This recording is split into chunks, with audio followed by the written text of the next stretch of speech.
კი არ არის ბიჭობა, როს გამაგრებდნენ, ხმაგრობდე.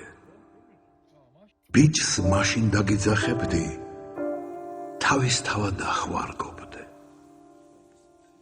არც ის მგონია ბიჭობა, ვისაც ერევი არ ჩობდე. ბიჭს მაშინ დაგიძახებდი, რომ სხვის დამრჩოლსა სწამლობდე. მითხარ,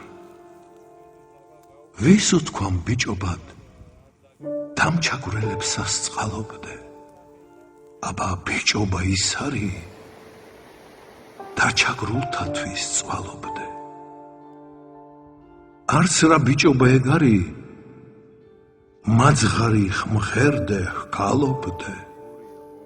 თავი მოჰქონდე სხვებზე და დამის გამო გუცხვარობდე. გოსნობას არ ვისაცლიდე,